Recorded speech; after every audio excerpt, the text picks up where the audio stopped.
Welcome to In the Workshop. This is called Painting and Lining Ideas. Painting miniatures is not quite as easy as you may think.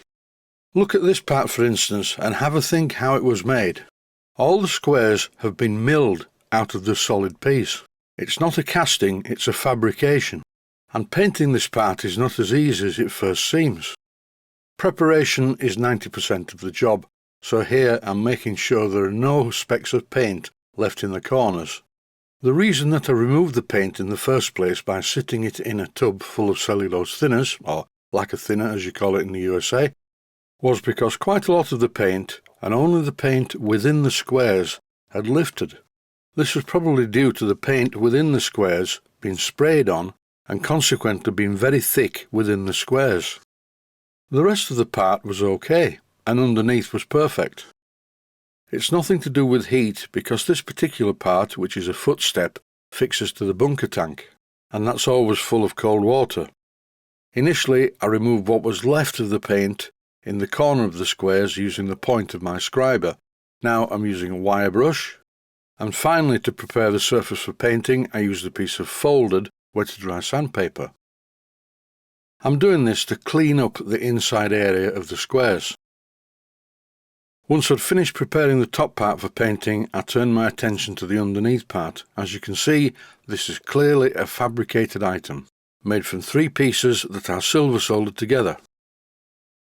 Now it's time to go into the outer part of the workshop, shut the inside door and open the outside door because I'm using etch primer, and as you can see I'm not applying too much. I do not want this to be too thick. And when I spray it with the top coat of Crimson Lake, I will do it by applying 2 or 3 very light coats.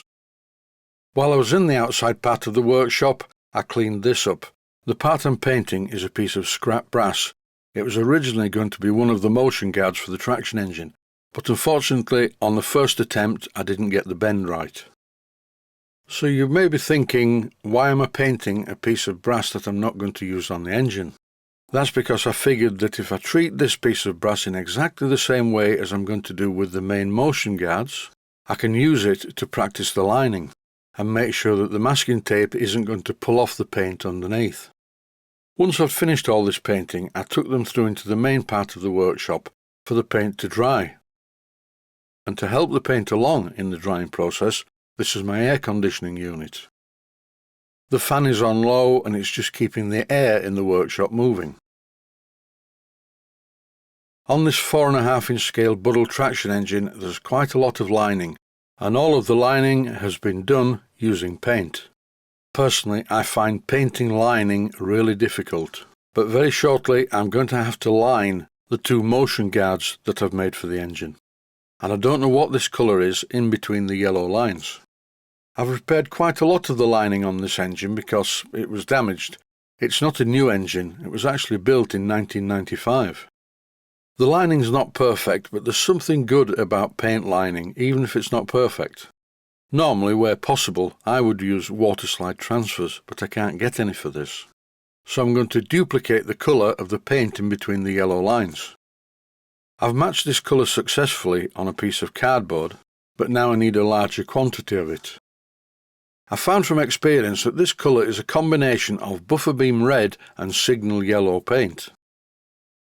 I found a small pot of Humbrol yellow and tipped the contents in the bin, then I half filled the tin with some signal yellow paint from Precision Paints, followed by adding some buffer beam red. And the first test wasn't very encouraging. I think it needs more red. I added more red and here you can see this is very close. I'd just like to mention that when you're mixing paint like this, it's quite important to make sure that it's not a paint that's going to dissolve the paint underneath. And that's why I've stuck to the Phoenix Precision Paints range, because I've never had a problem whilst repairing the lining on my traction engine with it lifting the paint underneath, and it's really good stuff.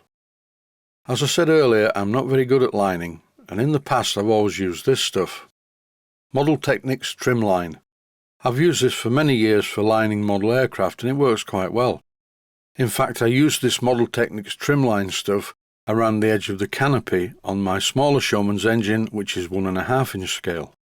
And it was okay for that job. It looked good and it's still stuck to the traction engine, but that part doesn't get hot. On my large traction engine, the motion guards are sat right on top of the boiler, and they have mounts on the front which attach to the cylinder, so they're going to get very hot, and I'm really not sure whether or not these vinyl trim lines would stand the heat. What I'm about to do is see what this stuff is like when I use it as masking tape. Recently I bought this distribution manifold tank via eBay. The paint surface on the tank isn't very good, so it's ideal as a primary test to see how it works. I can't use the piece of brass that I painted yet because the paint from HMG Paints still hasn't arrived. When it does arrive, I can paint the motion guards and the test piece, give the paint time to harden over a few days, and then I'll be able to test the lining on the test piece first. This clip shows the stick-on trim lines in place. So now I'm using some yellow paint. This is Phoenix Precision Paints Signal Yellow to paint the first of the lines. This is really good quality paint, but there is a much better paint for lining, and it's called One Shot.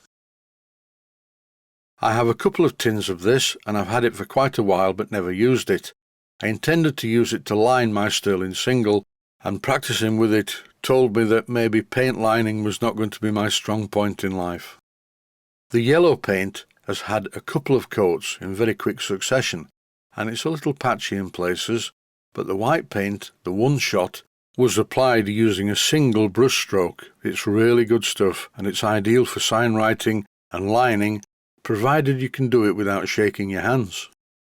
The green paint on this air canister really isn't very good at all. It's brush painted, and I think most of the bristles got left stuck to the paint.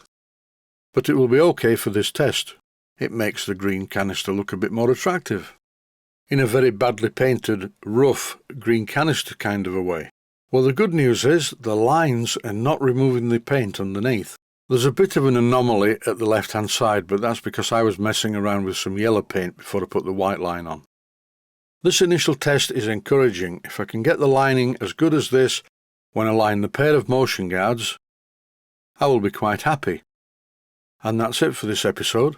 Stay safe, stay well, thanks for watching, and I hope you found it useful.